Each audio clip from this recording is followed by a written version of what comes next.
Chapter 8 TheRealYouTubeStory.com Reactions from ChadHurley.com, his attorneys, friends, family, co-workers, and the technology community. The three reactions I get when I tell people I am the YouTubeGuy.com and IInventedYouTube.com are the eye-rolling skeptic, or what I like to call the closed-minded people, the genuinely interested, or what I like to call the wide-eyed, open-minded, understanding people, and the I am sick of hearing this story crowd, or what I like to call friends and family. Chad himself is, I guess, in a fourth category. Chad is in the category of what I like to call a lying, cheating, thieving, dishonest person. The first person that I ever knew the real YouTube story was Corinne Neff, my ex-girlfriend. She was there when I first had the stark revelation that the founder of YouTube went to IUP and Googled Chad IUP YouTube and found out it was Chad Hurley, the guy I gave the YouTube idea to in 1999 that promised me 1% of the company that he ended up selling for $1.65 billion. Corinne was genuinely interested in the YouTube story, but suggested I get back into internet business instead of encouraging me to ask Chad if he would give me what he promised me that amounted to $16.5 million for the YouTube idea I gave him. I did what she suggested and didn't really reach out to Chad. I was pretty busy trying to get through the probationary period at my social work job. The second person I ever told about how I gave Chad Hurley the idea for YouTube from domain name exit strategy was, I believe, Jim Jen. I may have mentioned it to my family and friends, but I hadn't really done the research to really tell the story very well, so I didn't really recall their reaction, and I think it was fairly negative and dismissed.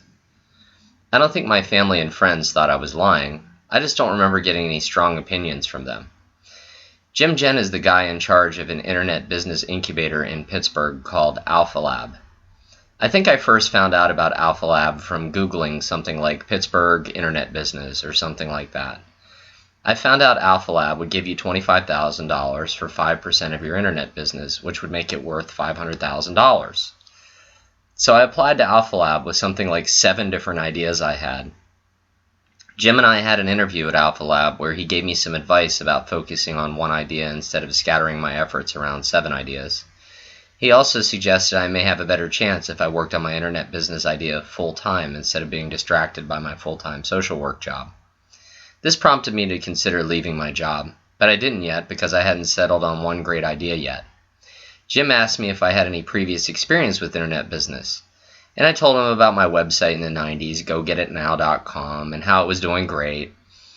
I said it got as many as 10 million page views a day, generated as much as $5,000 a month, and was doubling every other month or so, but that the domain name was taken by a call center worker in India that worked for Network Solutions. Jim asked me if I had any other successes in internet business, and I shyly mentioned that I gave Chad Hurley the idea for YouTube when we went to IUP together. I hadn't really had a chance to do the research to figure out how to tell the story just yet. I guess he looked into it, because when I got the denial email from Alpha Lab, I called him and had a conversation with him about once again focusing my efforts on one great idea, getting rid of distractions like my full-time job, and Jim mentioned that he or someone had looked into my YouTube story. And the one thing that was verifiable was that we both went to IUP at the same time. I guess that was something, but I think it was seen as more of a negative than a positive. Jim suggested that I get in touch with Chad. He was the only person that I knew that knew my ideas were good and worked because the idea I gave him worked.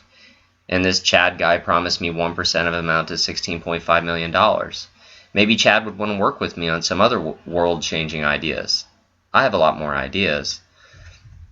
Then I started telling everyone about the YouTube story. I realized Chad and I had 2 mutual friends on Facebook. One was my old roommate, Mike Dixon. Mike was a computer science major at IUP. I called him and asked him how he knew Chad. He said when he was in ROTC, the ROTC people and the track team used to run around the IUP track together every morning. When Chad found out Mike was a computer science major, Chad started running around the track with Mike, picking his brains about computer stuff. I asked Mike if he had ever given Chad any good ideas like I did with the YouTube idea. Mike said no. We talked a bit about the YouTube story, and Mike told me the story made sense to him because he knew I was working on some things on the internet years before Chad was anything more than an art major on a track scholarship at IUP. That was my first real positive response to the YouTube story, with some validation from someone that knew me at IUP. After a while, it seemed like everyone I knew was at least in some way familiar with the YouTube story. I was sharing the story with everyone, all over the internet and in the real world. My friend Sean Delaney from Indiana University of Pennsylvania called me one day and said, "Guess who was in Indiana today?" I said, "No way, Chad Hurley came back to IUP? Why?" Sean said his dad was in the grand opening of the new Kovalchik Center, a large basketball arena at IUP. Apparently, Chad donated $1 million to IUP to get the Kovalchik Center dedicated to his track coach. At the grand opening of the center, Chad was sitting in the first row with the other contributors. Apparently, Chad sat right next to my friend Sean's dad. Sean told me his dad asked Chad, "What is a young guy like you doing sitting in the front row with the contributors?" And Chad said, "I'm the YouTube guy." Sean's dad said, "What's YouTube?" Chad said, "It's a website. Ask your kids." So when Sean's dad came home, he asked Sean what YouTube was. Sean asked why, and his dad said he sat next to the guy that started some company called YouTube at the grand opening of the Kovalchik Center. Sean called me to tell me. Unfortunately, the event took place a few days before Sean called me, and Chad had already left IUP. Otherwise, I would have gone to IUP to pay a visit to Chad. That would have been fun. I guess the $1 million donation Chad made to IU played a pretty big part in the IUP Alumni Association wanting to separate themselves from me. When I went to alumni functions, the president of the Alumni Association would tell me that they didn't want to get involved. I understand that. That's why I don't want to get any more calls from the Alumni Association asking for money. When they call me, I tell them I'll also give them $1 million like Chad did if they help me resolve the YouTube situation. The people that call me from the Alumni Association are usually very understanding, and sometimes I think they take my offer seriously. And they should. It is serious. I will give them $1 million if they come up with some way to help me get the $16.5 million Chad promised me for the YouTube idea. I'd give anyone $1 million if they help me. And if IUP accepted the fact that the YouTube idea was conceived of at IUP instead of at Menlo Park, California, the lie Chad tells the world, it may help the university more than they can possibly imagine. So I tried to get in touch with Chad through Facebook, Twitter, and all the social networks he was on that I found at chadhurley.com and on Google. Chad didn't respond, but I figure a lot of rich and famous people don't control their own social media. I couldn't assume Chad was maliciously ignoring me. I even tried to connect with Chad's connections. Some of them followed me back. The only people that blocked me were Chad and his brother. Maybe they blocked a lot of people. I got a really great private investigator to help me find Chad's contact information. He asked me not to name his name, but he was willing to help me for free because I guess he was intrigued by the story and he's a friend of the family. I tried to call the phone numbers, and one of them out of the 10 worked. I talked to Chad Hurley's housekeeper. I think her name was Anne. She was very nice. I told her how I gave Chad the whole idea for YouTube from domain name to exit strategy. I didn't tell her about the 1% he promised me because I thought that was unnecessary, and I didn't want her to think I was just after money. It wasn't just about money. I told her I had some new ideas, which I did, and I was hoping Chad would want to work on them with me. She said she was sure he would want to talk to me and work with me. She took down my name and phone number and said she would give him the message. She asked me how I got the phone number. I did look the number up on the internet and found it listed as Kathy Clark's phone number, his wife. I told her I found it on the internet. I never got a call back from Chad, and when I tried to call the number again a few weeks later, the number had been disconnected and no further information was available. I used the email addresses that I was given by my awesome private investigator to email him a very nice, friendly email asking him to get in touch with him. I got no response. I emailed one of the early investors in YouTube, Roloff Bota. I told him the whole story, and he sent me an email back thanking me for the color in the story. I'm pretty sure he was calling me a liar. He never contacted me again. I tried to get in touch with Steve Chen, Javed Karim, but I never got a response. At least they didn't block me, but they never followed or friended me back. One day, I was watching a movie called Cottage Country with my girlfriend Robin.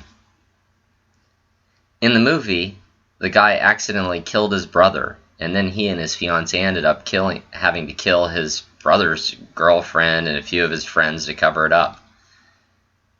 The killer guy was finally convinced to come clean when his mom cried and begged him to do the right thing. I said to Robin, wouldn't it be funny if I called Chad Hurley's mom and asked her to convince Chad to do the right thing? Robin was kind of against the idea, but I looked up Chad's parents' phone number and gave her a call before I lost my nerve and chickened out. She was really nice. While I told her the whole story, she got a little bit less nice when I mentioned the 1% Chad promised me. She told me all she could do was take my name and phone number and ask Chad to call me. I never got a call back, and I haven't had the nerve to call her again, although I might at some point. Maybe she'll tell him that she talked to Chad and he told her the truth, that he did promise me 1% for the YouTube idea. Maybe Chad's mom will get him to do the right thing. Or maybe the number has been changed, like Chad's. At this point, I still didn't have any idea if Chad was ignoring me on purpose or if he was just really busy. But he definitely wasn't actively looking for me. I was running out of ideas for how to get an answer from Chad personally, so I started looking around for an attorney that would help me reach out to Chad. The first of hundreds of lawyers I tried to contact that wanted to meet with me was this crazy guy, Herbert Gilliland's attorney. Herb is that crazy guy that had that non-story for how he thinks he gave Chad Hurley the idea for YouTube through brainwaves or something like that over the telephone. Herb lives in Pittsburgh, and I asked him to meet with me, but he wouldn't. I went to Herb's attorney dressed in my favorite suit, and we went into a conference room where I told him the story, and he said he couldn't do anything for me because it would be a conflict of interest. I thanked him for his time and told him, at least now you know the real story. He suggested I continue to reach out to Chad and any attorneys that might be able to help. The next attorney that was willing to talk to me seriously about helping resolve the situation was Louis Kreck. He was a really cool guy. He struck me as a young, hungry lawyer that really wanted to help people. He was intrigued by the story and understood that I just needed an answer from Chad. So he wrote a very nice letter to Chad asking for a conversation. We sent a letter by certified mail, and about 12 days later we got a very strongly worded letter from Chad's attorneys threatening both me and Lou. Sometime around then, I got a tweet from a guy named Troy Ozanoff. He asked me if Chad and I had talked about the story. I said no, but I was trying to get a hold of him. Chad chimed in with a bunch of negative tweets calling me a catfish or internet liar. And Chad tweeted that he didn't know me and says he thought I was crazy and needed help. I didn't respond right away. I just took screenshots of the tweets and sent them to Lou. Lou said there wasn't much we could do about the negative tweets. I realized that it was up to me to get the story to as many people as possible, and thought it would be ironic if I offered anyone that could help me get the 1% Chad promised me, 1% of what I got, or $165,000. I realized that wasn't a very impactful amount, so I promised to help anyone that helped me reward of $1 million. I got some responses, and a few were helpful, but they haven't resolved the situation yet. I'm still hopeful that someone will come up with a great idea, or that maybe Chad will come to his senses, and I'll wake up one morning and find a $16.5 million check in my mailbox. I would even sign a non-disclosure agreement and renounce the real YouTube story by saying this is a work of fiction. It'd be a lie, but if Chad comes to his senses, it would be in both of our best interests to protect his reputation so we could possibly work together on some new ideas. I'm conflicted by that last sentence, and even as I typed it, I'm not sure I can lie about something I feel so strongly about. What would you do? I guess most people would lie and say something like, my integrity is not for sale, or something like that. But $16.5 million is a lot of money. I guess that's a decision I'll have to make if and when the situation is presented to me. I told everyone that would listen the real YouTube story. I even got the custom license plate in Pennsylvania that says YouTube and put www.theYouTubeGuy.com on my car around the YouTube plate. When BuckGet.com started doing very well, I replaced the YouTube plate with a custom plate that said BuckGet and put www.buckget.com on the back of my car, and I put the YouTube plate in the front of my car. The first person to tell me in the Pittsburgh technology community to be quiet about the YouTube story was an inner-city school teacher named Josh Lucas that fell ass backwards into the tech community of Pittsburgh by getting a friend that works for USA Today to write up a contract stating USA Today would give him $300,000 to make them a crowdfunding website called Crowdosaurus.com. USA Today backed out of the contract after Crowdosaurus was given $25,000 by Alpha Lab. Crowdosaurus shut down after never succeeding in one crowdfunding campaign. Josh took the $25,000 Alpha Lab gave him and rolled it over into a co-working workspace that rents desks for $150 a month called The Hardware Store. The Hardware Store is now competing with Alpha Lab and is welcoming internet business startups into their own internet business incubator. I have to hand it to Josh. He's having a go at it, and he seems to have the passion and drive necessary to succeed. His real strength, in my opinion, is his ability to convince people to listen to and believe in him. Unfortunately, I'm not one of those people. When Josh told me people were talking about me and who I am, I said, that sounds like a good thing. There's no such thing as bad publicity. Josh said, yes, there is. Well, I disagree with him. Every time somebody tells me I need to shut up about the truth, it just makes me want to tell the YouTube story more. There seems to be a bit of negative whisper campaign against me in the Pittsburgh technology community, but that just strengthens my resolve. I want people to talk about it. I want everyone to talk about it. Opinions, whether they're negative or positive, are welcome. What's your opinion?